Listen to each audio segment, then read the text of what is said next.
Good morning, America. For our viewers in the West, the investigation into the assassination attempt on Donald Trump as the Republican National Convention begins.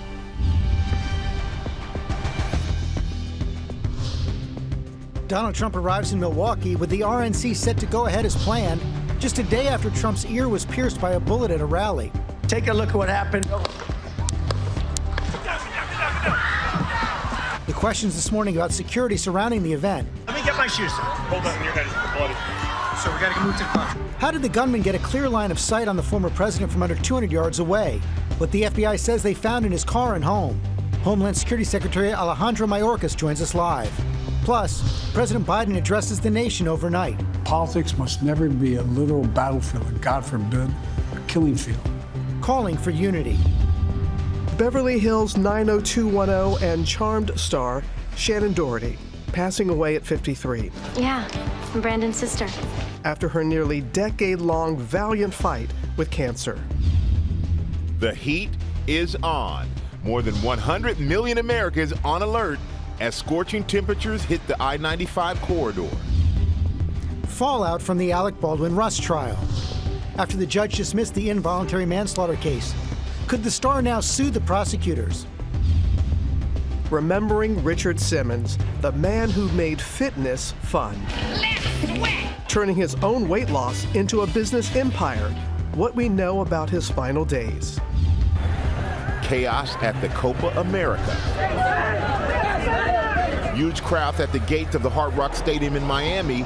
Fans climbing walls, fences, even going through vents.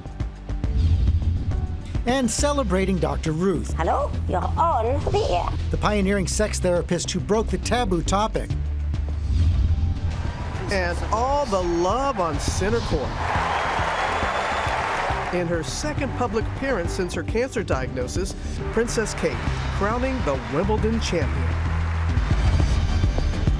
Live in Times Square, this is Good Morning America.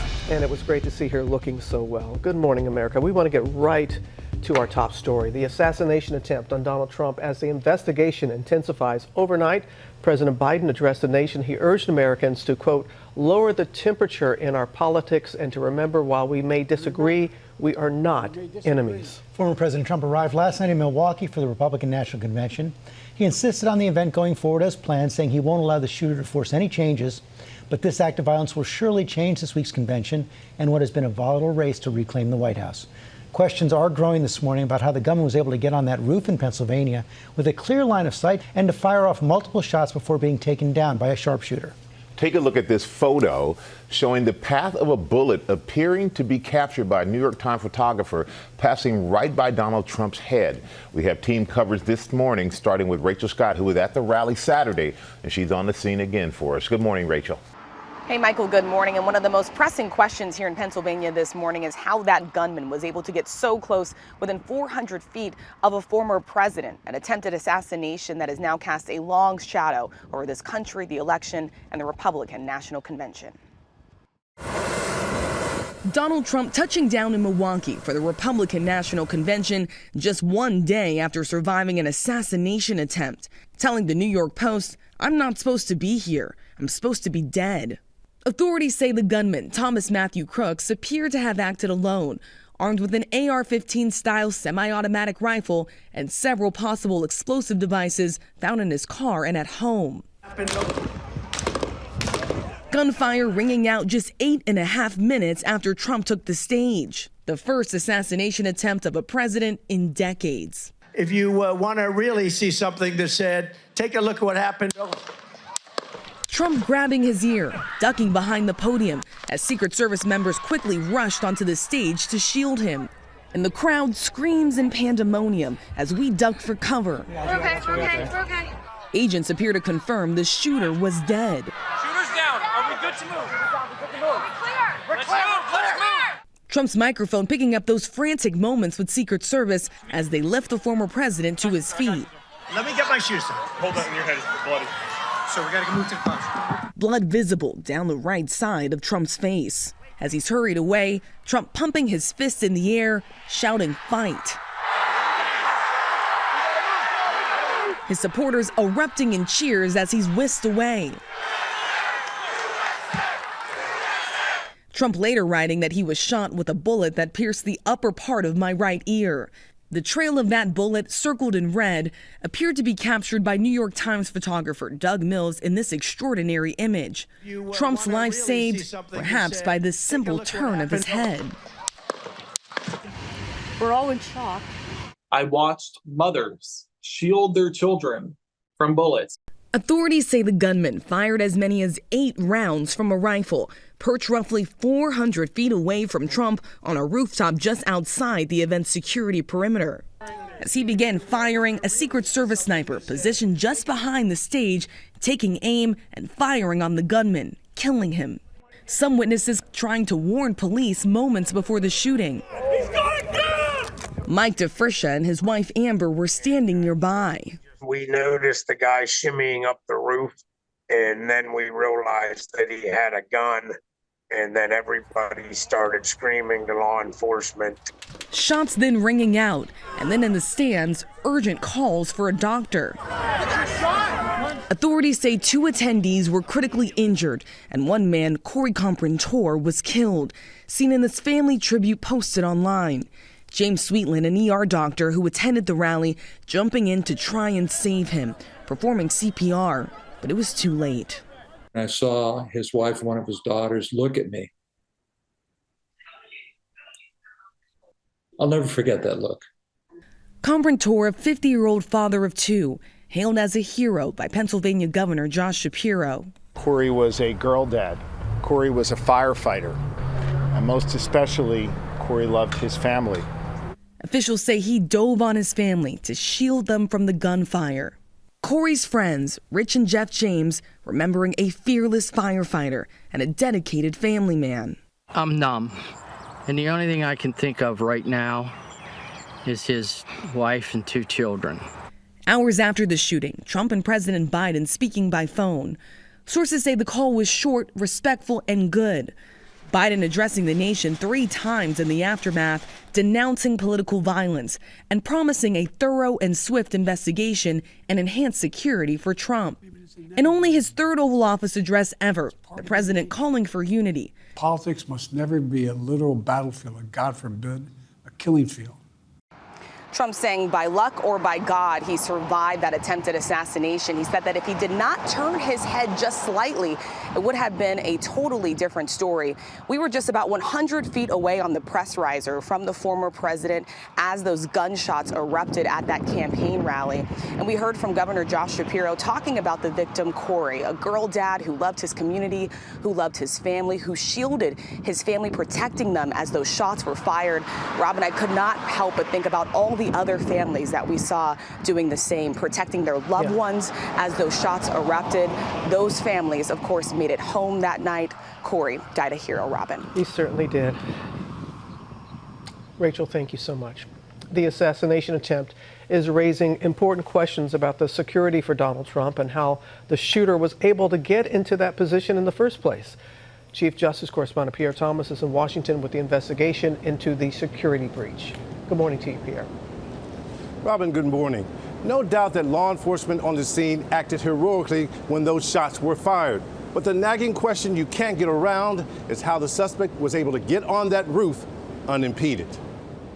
This morning, growing questions about the security response at former President Trump's rally.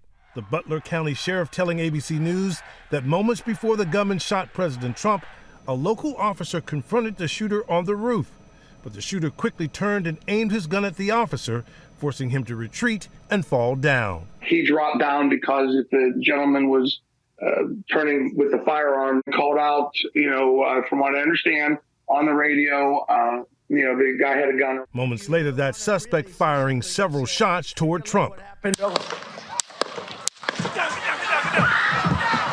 Ryan Knight attended the rally and said he saw the shooter open fire. There's a guy going prone, laying down on the AGR roof. At that point, I look over, guy starts taking shots at the president. Investigators also now trying to figure out how the suspect made it up to that roof. Sources telling ABC News it had been previously cleared by law enforcement. A detailed look at the maps where the shooting took place reveals the lapse. Here's the shooter located less than 400 feet from the podium, outside of the security perimeter where the crowd came in as they were checked for weapons. The Secret Service snipers who were part of the team responsible for protecting former President Trump were perched at a number of elevated locations themselves. Law enforcement sources telling ABC News the Secret Service sniper faced a harrowing split-second decision.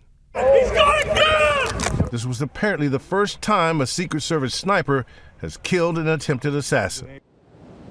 Well, a former Secret Service official told George yesterday there's a distinct difference between the scale of a protection for a sitting president compared to a former one. But everyone agrees what happened Saturday is unacceptable. Robin? We are in agreement about that. You're right about that, Pierre. Thank you. Homeland Security Secretary Alejandro Mayorkas joins us live in our next hour. He oversees the Secret Service. Okay, Rob, we're going to get more now on the shooter. The FBI believes the 20-year-old acted alone, but is still looking for a motive. Senior investigative correspondent Aaron Katersky is near his home in Bethel Park, Pennsylvania. Good morning, Aaron. And George, good morning to you. You can see the home is still taped off here, part of the criminal investigation. Inside, authorities found rudimentary explosives, but no firm clues about a motive.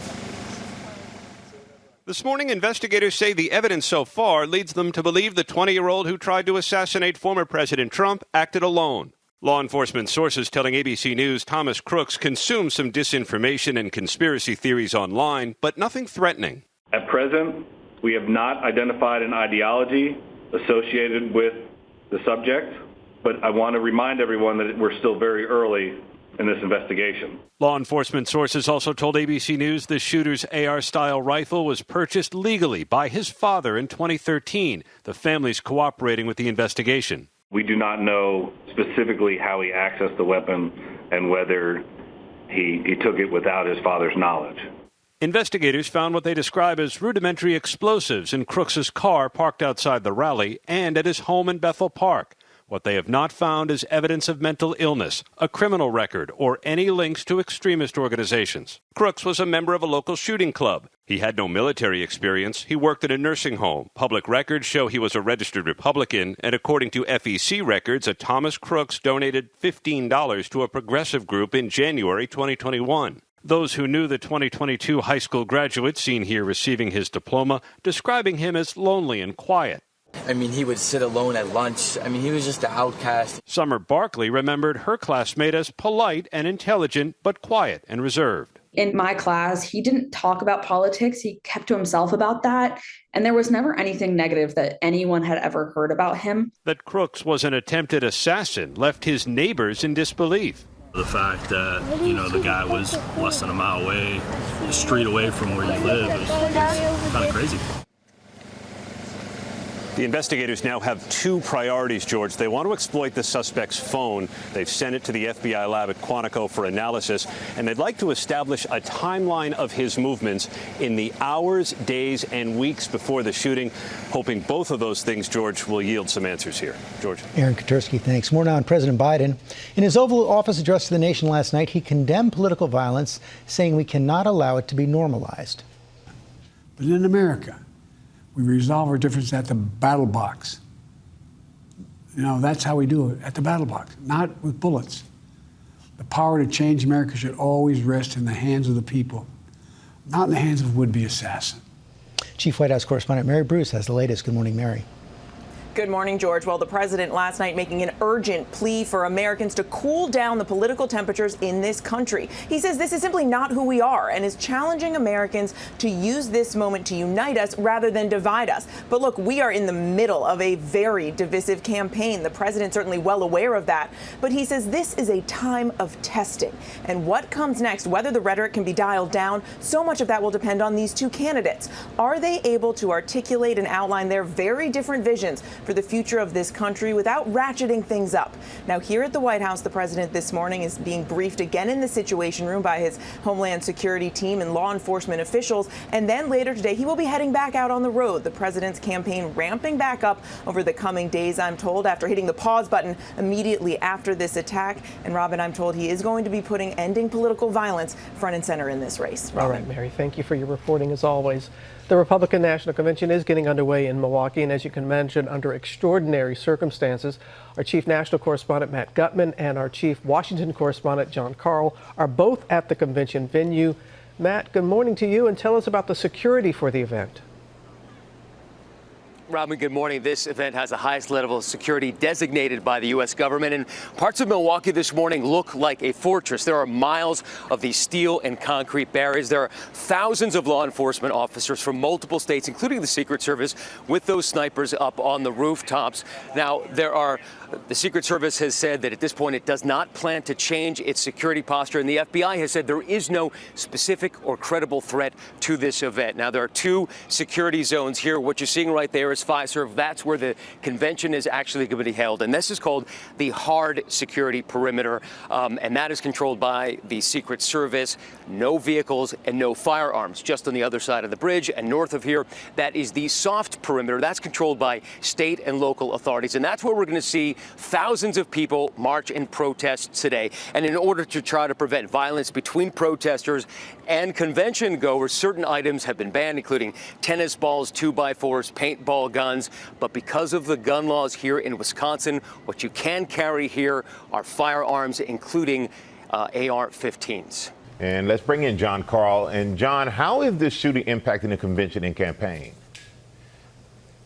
Good morning, Michael. Well, Donald Trump has been on the phone with convention organizers, dismissing any notion that it would be scaled back. But he did tell the Washington Examiner that he has completely rewritten his speech, suggesting it will now be more positive, that it will focus on national unity.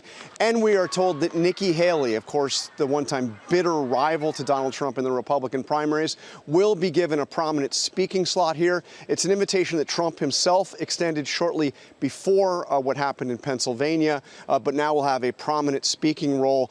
That said, there is clearly an undercurrent of anger about what happened in Pennsylvania as well here, and I expect you're going to see some of that reflected over the next 4 days. And all of this has overshadowed what was supposed to be the big drama right now, which is who is Donald Trump going to pick as his running mate? According to the convention rules, that choice has to be submitted into nomination by 6 o'clock today. And as of yesterday, people very close to Donald Trump had no idea who he was going to pick. In fact, one person close to the former president said that he was still throwing out new names as recently as yesterday morning. That said, we know the speculation is focused on Senators Marco Rubio, J.D. Vance, and North Dakota Governor Doug Burgum. Guys? And we'll see who he will select. Jon, thank you.